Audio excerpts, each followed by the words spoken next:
जय शीतला माँ। आज की कथा मैं सुना रही हूँ शीतला माँ की। तो आइए ध्यान से सुनते हैं। एक गांव में ब्राह्मण दंपत्ति रहते थे। दंपत्ति के 2 बेटे और 2 बहुएं थी। दोनों बहुओं को लंबे समय के बाद पुत्रतन की प्राप्ति हुई थी। इतने में शीतला सप्तमी का पर्व आया तो घर में पर्व के अनुसार ठंडा भोजन तैयार किया गया। तो दोनों बहुओं ने अपने मन में विचार किया कि यदि हम ठंडा भोजन खाएंगे तो बीमार हो जाएंगे और उनके बेटे छोटे हैं अभी। इस कुविचार के कारण दोनों बहुओं ने तो पशुओं के दाने तैयार करने के बर्तन में गुपचुप 2 बाटी तैयार कर ली। सास बहू शीतला माँ की पूजा करके आई, शीतला माता की कथा सुनी। बाद में सास तो शीतला माता के भजन करने के लिए बैठ गई और दोनों बहुएं बच्चे रोने के बहाने बनाकर घर आई।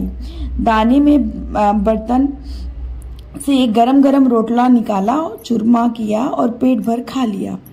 सास ने घर आने पर बहुओं से भोजन करने के लिए कहा तो बहुएं ठंडा भोजन करने का दिखावा करके घर के काम में लग गई। सास ने कहा, बच्चे कब के सोए हुए हैं, उन्हें जगाकर भोजन करा लो। बहुएं जैसे ही अपने अपने बेटों को जगाने गई तो उन्होंने उन्हें मृत पाया। ऐसा बहुओं की करतूतों के फलस्वरूप शीतला माता के प्रकोप से हुआ था।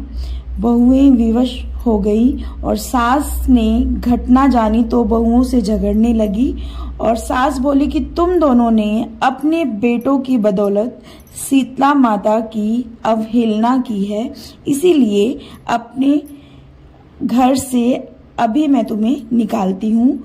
बेटों को जिंदा और स्वस्थ लेकर ही तुम्हें घर में पैर रखना है।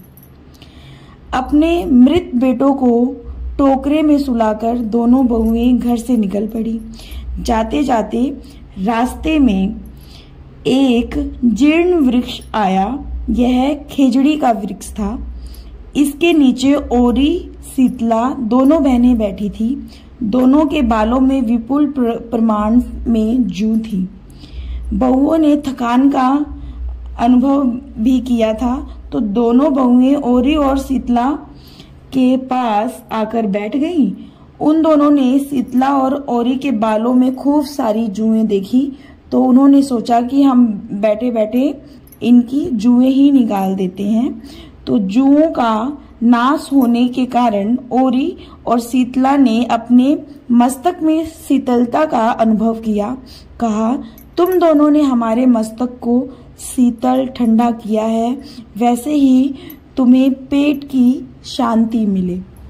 दोनों बहुएं इतना सुनते ही खूब रोने लगी और एक साथ बोली कि पेट का दिया हुआ ही लेकर हम मारी मारी भटकती हैं, परंतु शीतला माता के दर्शन नहीं हुए हैं।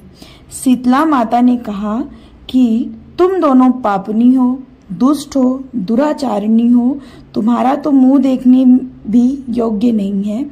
शीतला सप्तमी के दिन ठंडा भोजन करने के बदले तुम दोनों ने गर्म भोजन कर लिया था। यह सुनते ही बहुओं ने शीतला माता जी को पहचान लिया। देवरानी जेठानी ने दोनों माताओं का वंदन किया। गिड़गिड़ाते हुए कहा कि हम तो भोली भाली हैं, अनजाने में गर्म खा लिया था। आपके प्रभाव को हम जानती नहीं थी। आप हम दोनों को माफ कीजिए। पुनः ऐसा दुष्कृत्य हम कभी नहीं करेंगे। उनके पश्चाताप भरे वचनों को सुनकर दोनों माताएं प्रसन्न हुई। शीतला माता ने मृतक बालकों को जीवित कर दिया। बहुएं तब बच्चों के साथ आनंद से पुनः गांव लौट आई। गांव के लोगों ने जाना कि दोनों बहुओं को शीतला माता के साक्षात दर्शन हुए हैं। दोनों का धूमधाम से स्वागत किया गया और बहुओं ने कहा, हम गांव में शीतला माता के मंदिर का निर्माण करवाएंगी। चैत्र महीने में शीतला सप्तमी के दिन मात्र ठंडा खाना ही खाएंगी। शीतला माता ने बहुओं पर जैसी अपनी दृष्टि की वैसे ही दृष्टि हम सब पर करे। श्री शीतला माँ सदा हमें शांति, शीतलता तथा आरोग्य दे। जय माँ शीतला। बोलो श्री शीतला मात की जय। शास्त्रीय मान्यता के अनुसार चैत्र कृष्ण पक्ष की अष्टमी, वैशाख, ज्येष्ठ और आषाढ़ महीने के कृष्ण पक्ष की अष्टमी को शीतला अष्टमी पूजन करने का प्रावधान है। इन चारों महीनों में 4 दिन का व्रत करने से शीतला जनित बीमारियों से छुटकारा मिलता है। इस पूजन में शीतल जल और बासी भोजन का भोग लगाने का विधान है।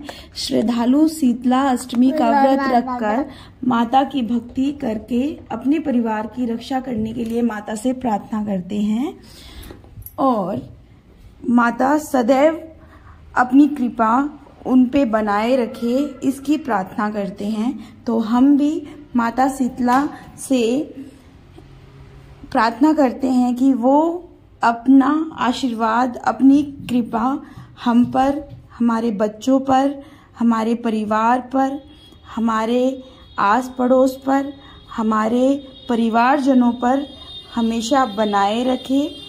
जय शीतला माँ। अगर आपको मेरे ये व्लॉग अच्छे लग रहे होंगे तो मैं ऐसे ही व्लॉग बनाती रहूँगी और आपको सनातन धर्म के और पास लाने की कोशिश करती रहूँगी। Thank you so much. आपने मेरी वैष्णो देवी माँ की यात्रा के व्लॉग को बहुत ही प्यार दिया। थैंक यू सो मच और आशा करती हूँ कि आगे भी अपना प्यार हमें देते रहेंगे। जय माता दी।